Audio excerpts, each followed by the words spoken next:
Israeli officials have told so many lies since October the 7th with so little pushback from the media that it's hard to keep up. So here are the top 7 lies about Gaza debunked.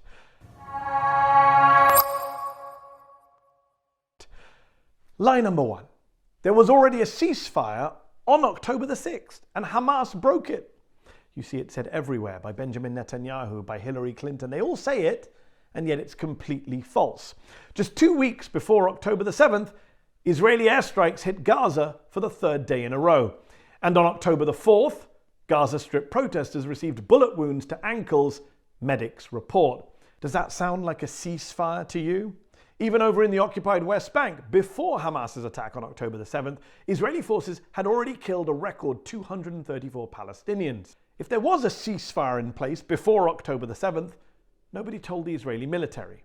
Lie number 2. The priority is freeing the hostages. There's no higher priority, Joe Biden has said. And yet, last month, Israel's finance minister said bringing home the hostages is not the top priority. Hamas must be defeated, he said. Wittingly or unwittingly, the Israeli military has actually killed more Israeli hostages than its soldiers have rescued. In fact, as one Israeli journalist recently tweeted, citing new reporting from an Israeli news website, 10 hostages were killed by Israeli airstrikes in Gaza, some even as the Israeli military had intel they were residing in the buildings that were targeted.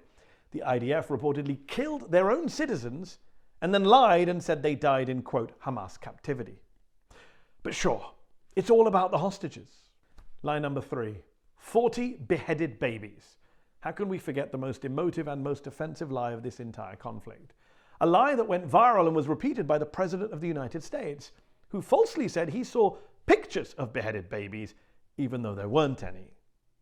Nor were their babies burned in ovens, as Israeli newspaper Haaretz proved in their investigation. They were all lies. In fact, according to data released by Israel's Social Security Agency, tragically there was one baby killed on October the 7th, 10-month-old Mila Cohen, may her memory be a blessing. But in the interests of facts, she was not beheaded.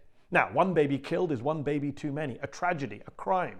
But 40 beheaded babies is just a cynical, reckless, repulsive lie that was then used to justify the killing of hundreds of Palestinian babies. Lie number 4, there was a Hamas base underneath the Al-Shifa hospital.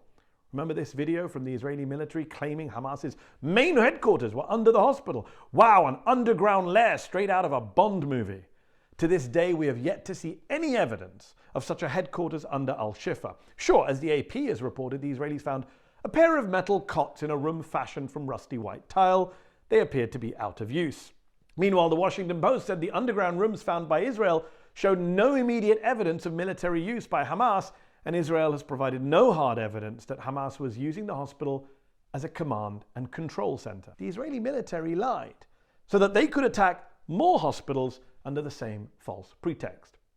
Lie number 5, you can't trust the Hamas health ministry.